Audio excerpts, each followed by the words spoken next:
Hello, how are you kids. आज अक्टूबर नवंबर 2022 का पेपर 2-1 कम्प्लीटली देखेंगे, इनको स्टडी करेंगे, प्रॉब्लम्स को डिस्कस करेंगे। अच्छा जी, question number 1, figure 1.1 shows a steel spring. Describe an experimental procedure for obtaining the results needed to plot an extension load graph.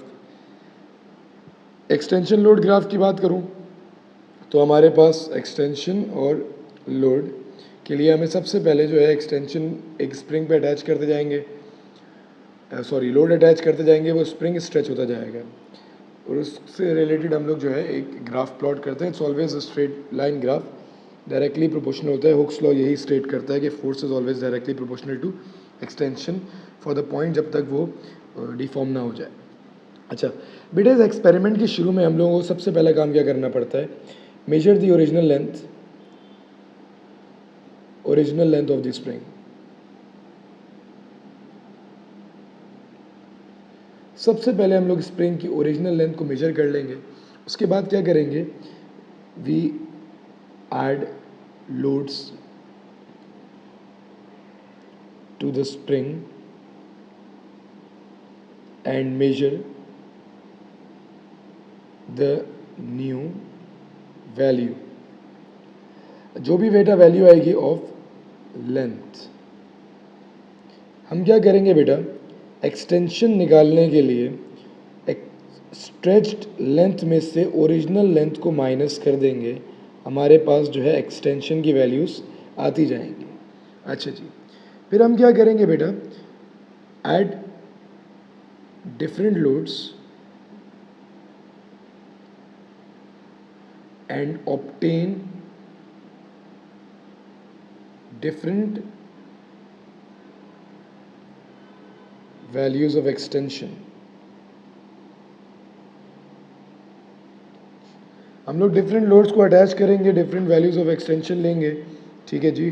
और फाइनली बेटा हम लोग क्या करेंगे? Will plot extension load graph. ये हमारे 3 नंबर आ जाएंगे बेटा। Major length, attaching different loads, getting new values, उसमें एक्सटेंशन कैसे आएगी? Stretch length minus original length से। ये हमारा पहला सवाल, पहला part. In the experiment to obtain results for extension load graph, spring is stretched beyond its limit of proportionality. Stretch an extension load graph. याद रखना बेटा, एक्सटेंशन लोड ग्राफ की जब हम बात करते हैं बियॉन्ड लिमिट ऑफ प्रोपोर्शनैलिटी, दो बातें इंपॉर्टेंट हैं। पहली चीज़ क्या है भाई? लोड ग्राफ बनाना है और उसको हम लोगों ने स्ट्रेच करवाना है बियॉन्ड लिमिट ऑफ प्रोपोर्शनैलिटी। तो सबसे पहले बेटा स्ट्रेट लाइन से ग्राफ शुरू होता है कि, और हमेशा विद अ कांस्टेंट ग्रेडियंट, उसका ग्रेडियंट कांस्टेंट रहता है। उसकी वजह यह है कि हमारे पास जो फोर्स हमेशा डायरेक्टली प्रोपोर्शनल होती है एक्सटेंशन के, for an object to obey Hooke's law. और याद रखना दूसरी बात, ग्राफ हमेशा इस पॉइंट के बाद टर्न होता है टुवर्ड्स एक्सटेंशन। ग्राफ इस पॉइंट के बाद एक स्मूथ कर्व लेता है towards extension and this point is known age limit of proportionality. बेटा दो कॉमन मिस्टेक जो बच्चे करते हैं वो ये है कि इस कर्व नहीं करना बेटा, ये लोड जो है हमारे पास वापस नहीं जा सकता, दैट्स रॉन्ग, ये बात गलत हो जाएगी। मैक्सिमम ये स्ट्रेट हो सकता है बट इसको हमेशा एक कर्वेचर में छोड़ना। प्रैक्टिकली स्पीकिंग हमारे पास जो है इसको एक जिसे कहते हैं कि बिल्कुल स्ट्रेच फॉर्मेट में, यहाँ से जो अब आप लिमिट ऑफ प्रोपोर्शनलिटी से स्ट्रेच कराओ तो make it a curve like this, ठीक है। मेरे पास आईपैड है तो बेसिकली मैं उस तरीके से पेंसिल से ड्रॉ नहीं कर पाता, but you know get the idea, you guys get the ideas. आगे अच्छा जी, on the figure on your graph on figure 1.2 mark and label the position P, limit of proportionality, इसको P लेबल करना था, मैंने पूरी बात लिख दी, यहाँ पे आप P लिख देना, you'd get 3 marks. Moving forward, the limit of proportionality for this spring occur at the load of 8.5 newtons. The extension of the spring is equal to 0.014 meters when the load is equal to 3.5 newtons. Calculate the extension for the load of 5.5 newtons. अच्छा जी, बेटा हमारे पास एक formula है F is equals to के x का। For the force that is 3.5 newtons, the extension was 0.014 meters. ठीक है जी. अच्छा जी बेटा, मैं ज़रा कैलकुलेटर भी ओपन कर लूँ, एक सेकंड दीजिएगा. अच्छा बेटा, सबसे पहले हम लोगों को क्या काम करना पड़ेगा, हम लोगों को k की वैल्यू निकालनी पड़ेगी. For finding the value of k हम लोग क्या करेंगे, इसको डिवाइड करा देंगे कि इसको 3.5 डिवाइडेड बाय 0.014 हमारे पास k की वैल्यू आ जाएगी. k is equals to 250. अगर कोई यूनिट देखना चाहे तो न्यूटन पर मीटर होता है इसका आंसर. अच्छा जी, तो इस k को यूज़ करेंगे और जब हम लोग एक्सटेंशन निकालेंगे, द k रिमेन्स कांस्टेंट. मैं फिर से f is equals to kx का फॉर्मूला लगाऊंगा. Now this time I put the force as 5.5. k की वैल्यू जो मैंने पहले पार्ट में लगाई थी दैट्स 250 और एक्सटेंशन हमें इस टाइम निकालनी है. तो बेटा 5.5 divided by 250 will give us an answer of 0.022 meters. So 5.5 divided by 250 किया मैंने, I did it in the calculator. So हमारे पास एक्सटेंशन की वैल्यू आती है 0.022 meters. Remember that units are very important. ठीक है, units very important. So इसमें गलती नहीं करना कि हमारे पास, क्योंकि यहाँ एक्सटेंशन मीटर में थी तो answer would be given in meters. Moving forward, अगले पार्ट पे आते हैं. तो हमारे पास नेक्स्ट बात आती है, a child toy of a flexible track and a model car. Show the diagram of the toy. The child first holds the car stationary at point A, which is 0.545 meters above the horizontal section of the track BC and FG. The mass of the car is 0.12 kilograms. The child then releases the car which travel towards point B. ठीक है जी. Both air resistance and friction between the car and the track are negligible. The gravity is given as 10 Newton per kg. Calculate the change in gravitational potential energy of the car as it travels from A to B. Change in gravitational potential energy. अच्छा जी, gravitational potential energy का formula, gravitational potential energy का formula is always given as mg change in height, जिसको मैं लिख सकता हूँ mg height final minus height initial. ये हमारे पास change in gravitational potential energy आ जाता है. अच्छा जी, अगर हम खुद सोचें बेटा तो हमारी हाइट का चेंज इसने कितना दिया हुआ है 0.45.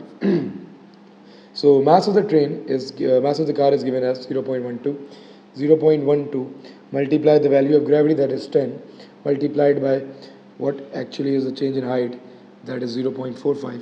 Let's calculate then get the answer. बेटा वो ये एक सेकेंड कैलकुलेट कर लें. 0.12 multiplied by 10 multiplied by 0.45 will give us 0.54. Always remember, energy is always calculated in joules. Units are very very very important. Moving forward, अच्छा जी, calculate the speed of the car when it reaches B.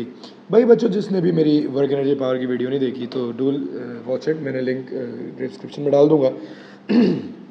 याद रखना कि भाई हमारे पास जो जब भी कोई चीज़ नीचे आ रही होती है, समथिंग इज़ कमिंग डाउन, ठीक है, तो always remember gravitational potential energy is always converted to kinetic energy.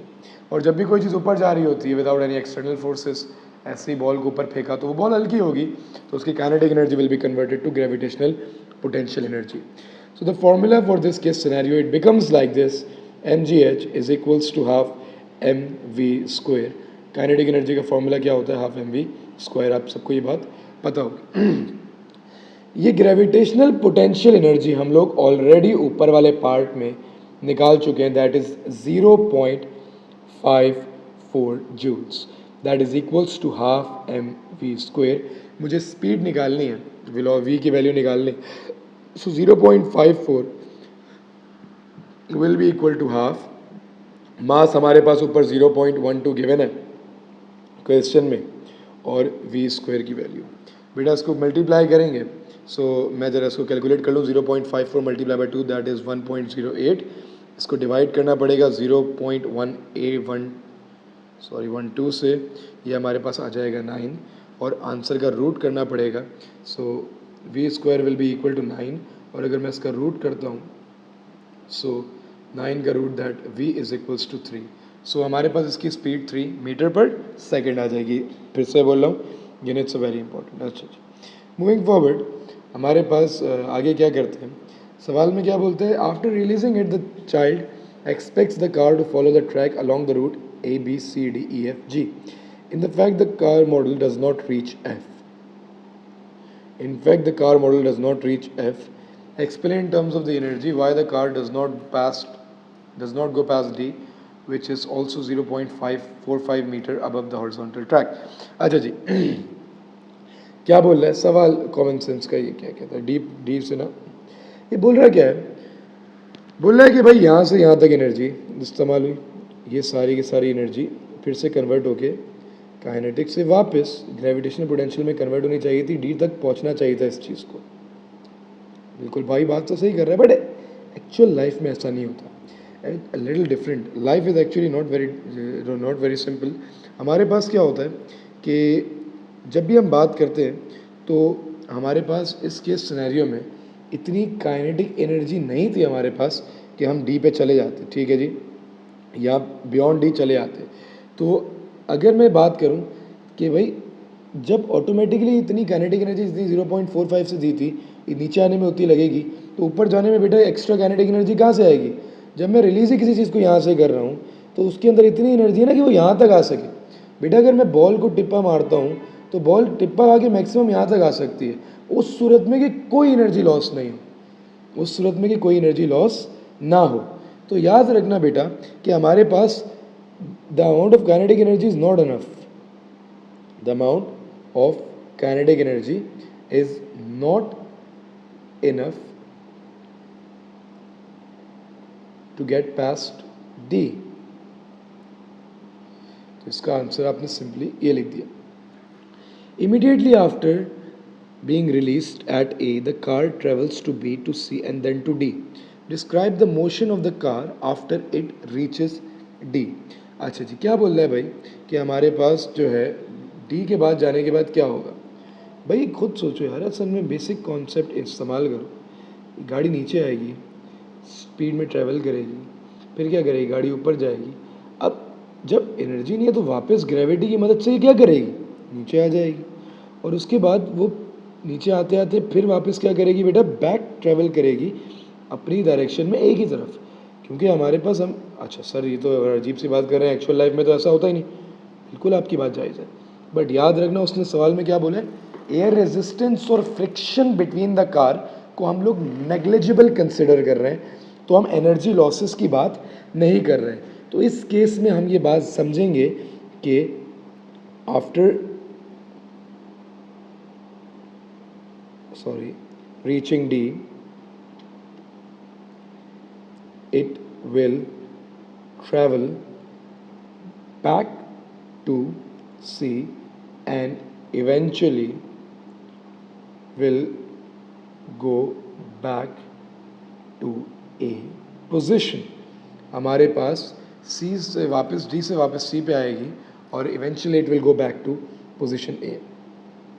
अच्छा जी, I hope this is clear. हम लोगों ने 2 क्वेश्चंस अटेम्प्ट कर लिए। Moving forward to the next question.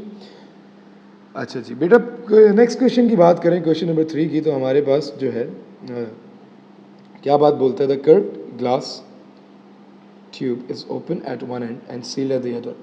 A dense liquid is poured into the tube. The liquid traps air in the sealed end. Figure 3.1 shows the tube, the liquid and the trapped air. अच्छा ठीक है जी। The difference between the liquid level is H.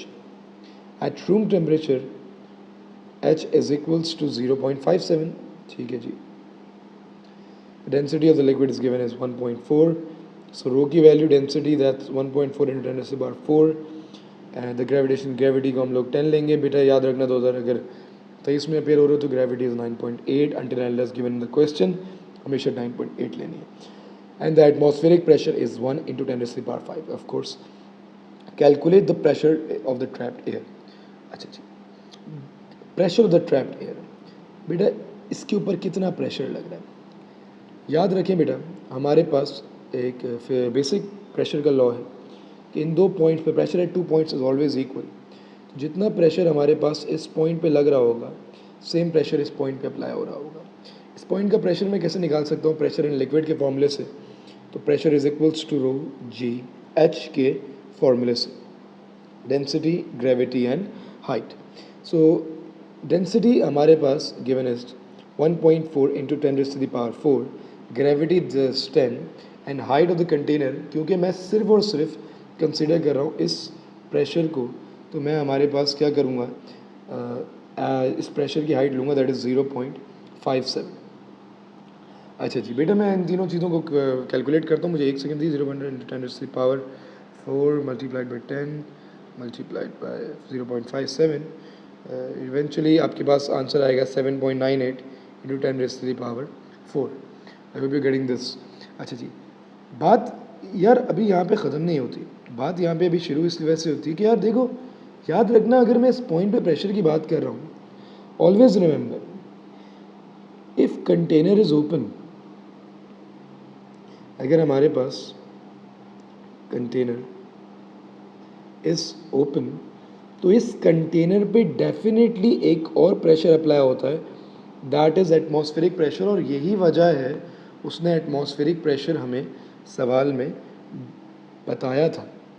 तो इस pressure में जो मैंने liquid की वजह से निकाला है, ये जो फॉर्मूला है, ये फॉर्मूला हमारे पास प्रेशर ऑफ लिक्विड का है, प्रेशर ऑफ लिक्विड का फॉर्मूला है. और इसमें हमारे पास क्या ऐड होगा, we would have to add, colour change कर रहा हूँ, एटमॉस्फेरिक प्रेशर, और इसका final answer would be 1.798 into 10⁵. ये हमारे पास इसका आंसर होगा. अगर भाई कोई बच्चा इसको अप्रॉक्सीमेटली इक्वल टू ये करता है तो ये कोई प्रॉब्लम नहीं है, बिल्कुल जायज़ है. अच्छा जी बेटा, याद रखना, you have to put in the unit, pascals is लाजमी. एक बात जहन में रखिएगा. चलो एक और लास्ट बात कंक्लूड करता हूँ. अगर ये कंटेनर टॉप से सील्ड होता है ना बेटा, तो एटमॉस्फेरिक प्रेशर अप्लाई नहीं होता, ठीक है. But it is open, therefore इस केस में एटमॉस्फेरिक प्रेशर अप्लाई होगा. मूविंग फॉरवर्ड, भाई trapped air in the tube is heated. The height of the trapped air in the tube is x. Explain in terms of molecules why x changes when the air is heated. याद रखें, याद रखें, याद रखें, temperature बढ़ाते हैं, temperature बढ़ाते हैं तो मॉलिक्यूल्स की काइनेटिक एनर्जी बढ़ती है, काइनेटिक एनर्जी बढ़ती है तो स्पेस उनके बीच में बढ़ती है. तो explain in terms of molecules why x changes when the heat is released. After heating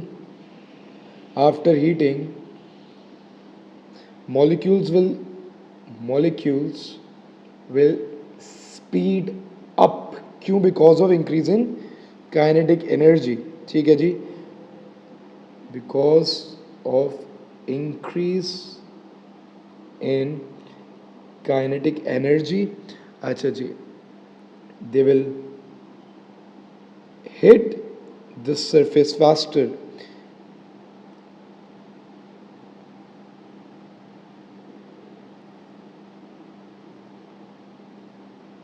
ठीक है जी, और हमारे पास and hence force will be exerted and pressure increases. मैंने क्या बात बोली बेटा, बात को समझना भाई. जब मैं हीटअप कर रहा हूँ तो हमारे पास, अगर मैं यहाँ पे इस गैस को हीटअप करता हूँ, ठीक है जी, मैं गैस को हीटअप करता हूँ, इसको थोड़ा सा समझने के लिए एंजॉयमेंट करते हैं थोड़ी. मैंने इस गैस को यहाँ से हीटअप कर दिया, ठीक है.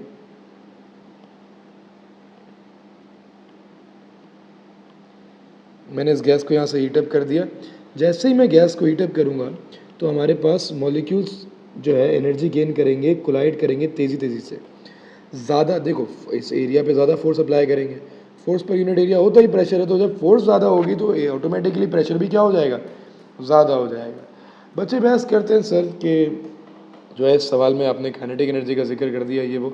भाई देखो, वैसे तो इन टर्म्स ऑफ मॉलिक्यूल्स मांग रहा था, तो काइनेटिक एनर्जी वाली जो मैंने लाइन लिखी है ना, दैट्स ये वाली जो काइनेटिक एनर्जी वाली बात है, it's not very important. But क्योंकि मैं जनरली समझा रहा हूँ कॉन्सेप्ट, तो मैंने ये बात यहाँ पे कर दी है. ठीक है, I hope this is clear to all of you. अच्छा जी, मूविंग फॉरवर्ड, अगर हम बात करते हैं आगे, the trapped air reaches a constant temperature that is greater than the initial temperature. Describe and explain the change in H in terms of pressures involved. अच्छा जी, in terms of pressure involved की बात करते हैं, height पे क्या फ़र्क पड़ेगा, height पे क्या फ़र्क पड़ेगा। अच्छा जी बेटा, इसको सवाल की अगर मैं नौयत समझूं, सबसे पहले तो हम लोग बात करेंगे बेटा, जब हमारे पास यहाँ का वॉल्यूम इंक्रीज़ होगा, किस साइड का, यहाँ का वॉल्यूम इंक्रीज़ होगा, तो पार्टिकल यहाँ से धक्का मारेंगे, डेफिनेटली ये तो लिक्विड है, ये ऊपर मूव करेगा।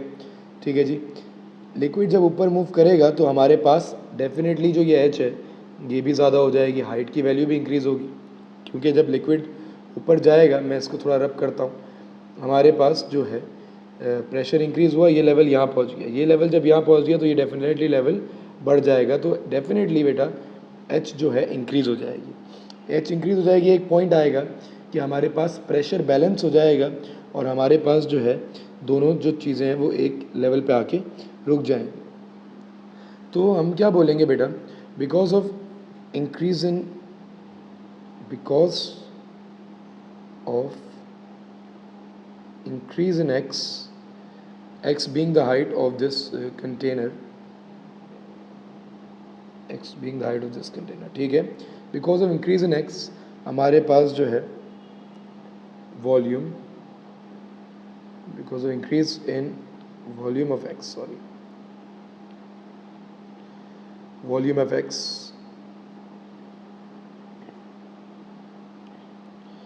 h will increase, h being the height, and eventually pressure will be balanced and h will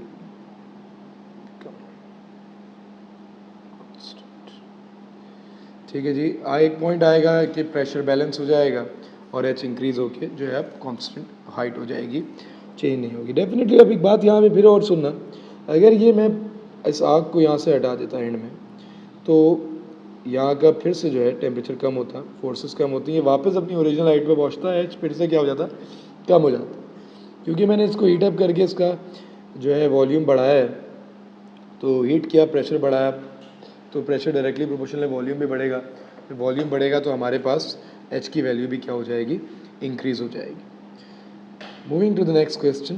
अच्छा जी, क्वेश्चन नंबर 4 की बात करते हैं।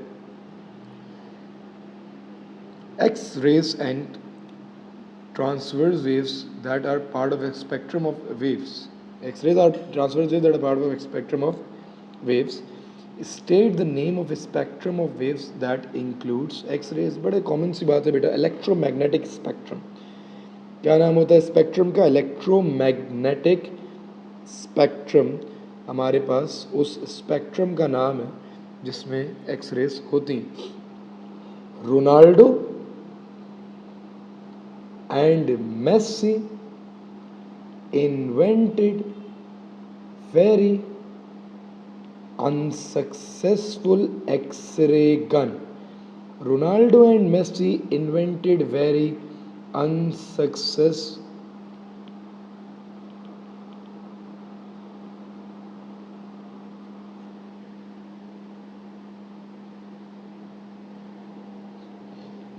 X-ray gun. क्या बात बोला? रोनाल्डो से रेडियो, मेसी से microwaves, infrared, visible light, ultraviolet, X-ray और गामा रेज। ये सारी radio, micro, infra, visible light, ultraviolet, X-rays, gamma rays, ये हमारे पास 7 कंपोनेंट्स हैं इलेक्ट्रोमैग्नेटिक स्पेक्ट्रम के। आपको समझने के लिए इसको भी फिलहाल ऊपर रख रहा हूँ, और एक बात जहन में रखेंगे। क्या बात जहन में रखेंगे बेटा? कि यहाँ से अगर मैं यूं जा रहा हूँ तो वेवलेंथ कम होती है, और अगर मैं इस तरफ आता हूँ तो फ्रीक्वेंसी कम होती है। रेडियो की सबसे ज्यादा वेवलेंथ है, गामा की सबसे कम वेवलेंथ है, बट गामा की फ्रीक्वेंसी सबसे ज्यादा है और रेडियो की फ्रीक्वेंसी सबसे कम है। बात फ्रीक्वेंसी की चल रही थी, अगला सवाल आ गया, what is meant by frequency. भाई फ्रीक्वेंसी का क्या मतलब होता है? नंबर ऑफ वेवलेंथ्स या number of waves produce per unit time. याद रखना बेटा, number of wavelengths produced per unit time. कोई पर सेकंड लिखता है तो कोई प्रॉब्लम नहीं है, सही बात हो जाती है, बट ये परफेक्ट एग्जांपल है, वो मैं डेफिनेशन है, number of wavelengths produce per unit time. बेटा पूरी वेव्स की वीडियो है, डिस्क्रिप्शन में मैं लिंक भी डाल दूंगा, उनको गौर से देख लेना, लेक्चर कंप्लीट हो जाएगा, कॉन्सेप्ट क्लियर हो जाएंगे। आगे बढ़ रहे, state the name of the waves in this part of the with greatest frequency. क्या बात बोल रहा भाई, वल्लाह वालम पहली बार कर रहा हूँ paper, but greatest gamma already पहले बता दिया। फ्रीक्वेंसी सबसे ज़्यादा किसकी है भाई? गामा रेडिएशंस की है। इस बात को जहन में रखेंगे। आगे बढ़ते हैं। X-rays are used in hospitals to produce an image of broken bones. Explain how this is done. You may draw a diagram if you wish. अच्छा जी, क्या बोलता है भाई? एक्सरेज यूज करते हैं हॉस्पिटल में to produce an image of broken bone. Bone तो यार बनाना मेरी अच्छी नहीं आती, बट चलो ट्राई कर देते हैं। मैं एक बात समझाने के लिए, मैं ये डायग्राम पेपर में इम्पॉर्टेंट नहीं है, मैं है, बट मैं एक बात कहता हूँ। मैं कहता हूँ यहाँ से भाई मेरी बोन टूटी हुई थी, थोड़ा सा तोड़ देते, बाकी सब जगह से जुड़ी हुई थी। तो भाई हमारे पास ये जो गामा रेडिएशन है ना, इनकी फ्रीक्वेंसी इतनी कम होती है कि ये यहाँ से तो रुक जाएंगे, थोड़ी कम हो जाएंगी, बट ये यहाँ से पास कर जाएंगे। तो जो हमारे पास स्क्रीन आ रही होगी, उस स्क्रीन पे हमारे पास बाकी बोन तो बिल्कुल जो है ब्लैक आ रही होगी, बट उसमें हमें जो बोन होगी, इस बोन पे हमें जो स्क्रीन पे यहाँ पे थोड़े से वाइटिश ट्रेसेस मिल रहे होंगे इस तरीके से। ये हमें बता रहे होंगे कि भाई यहाँ से गामा पास कर गई, देयरफॉर यहाँ पे कुछ टूटा हुआ है, मतलब गैप है, तभी गामा पास करके गई। ठीक है, तो सॉरी, एक्स रेज पास करके गई है, गामा बोल रहा हूँ, एक्स रेज पास करके गई। अच्छा जी, तो हमारे पास अब क्या बात बोलेंगे कि भाई इसमें जो 3 बातें लिखनी होती हैं। सबसे पहली बात है, X rays are directed to the human body, to human body where bone is broken. हम अगर बेटा हड्डी हाथ की टूटी है तो हाथ पे ही एक्सरे करवाओगे, लातों पे नहीं करवाओगे। ठीक है, याद रखना बेटा, X-rays being high frequency pass through flesh and broken bone, broken gap in the bone। ठीक है, eventually नहीं, after that image is produced। Image produce होती है कहाँ पे? ऑन CRO, या फिर आप सॉरी CRO बोल रहा हूँ, ऑन डिजिटल CMOS डिटेक्टर। अच्छा जी बेटा, मैंने 3 बातें बोली। क्या क्या बोली बेटा हमारे पास? मैंने कहा सबसे पहले एक्सरे को हम लोग क्या करेंगे, पास करेंगे उस पॉइंट से जब बोन टूटी हुई है। हमारे पास जो है क्या उसके बाद जो हमारे पास जो भी एक्सरे होंगी वो फ्लैश में से पास कर जाएंगी और हमारे पास जो है लास्ट में इमेज फॉर्म हो जाएगी डिजिटल CMOS पे। कॉम्प्लीमेंट्री मेटल ऑक्साइड सेमीकंडक्टर बोलते हैं CMOS को। ये इमेज सेंसर का काम करता है। ठीक है जी, और ये डिवाइस जो है काफ़ी ज़्यादा इस्तेमाल होती है इन सब जगहों पे जब हम एक्सरे वगैरह को डिटेक्ट करवा रहे होते हैं। Explain why X-rays are not used for prenatal scanning. बेटा प्री नेटल स्कैनिंग का जो वर्ड है हमारे पास, ये मैं वो कह रहा हूँ कि जो हमारे पास बच्चा पैदा होता है तो किसी फीमेल का, तो हमारे पास बर्थ के दरमियान प्रेगनेंसी में जब हम लोग स्कैन करते हैं बॉडी को, तो उसको प्री नेटल स्कैनिंग कहते हैं। और प्री नेटल स्कैनिंग में एक्सरेज इस वजह से नहीं इस्तेमाल करते कि भाई एक्सरेज जो हैं can be a cause of cancer, ठीक है। ये हमारे पास कैंसर कॉज कर सकती हैं बच्चे के लिए, क्योंकि cell mutation they can result to cell mutation, ठीक है। तो इस वजह से हम लोग जो है एक्सरेज इस्तेमाल नहीं कर सकते। और एक और वजह भी है कि यार एक्सरेज पास भी कर जाएंगी, सिर्फ बोन्स का स्ट्रक्चर बता पाएंगी, तो बच्चे की हड्डियाँ देख के तो मेरा कोई ख़ास मकसद पूरा नहीं होगा। इस वजह से जो है इमेज जो है क्लियर ही नहीं होगी, तो हम क्या फ़ायदा उसका कि हम प्रीनेटल में स्कैन करें। बट कोई बच्चा ये भी लिख देना यार कि इमेज क्लियर नहीं है, तो मैं उसको बोलता हूँ कि भाई नंबर मिल जाएंगे।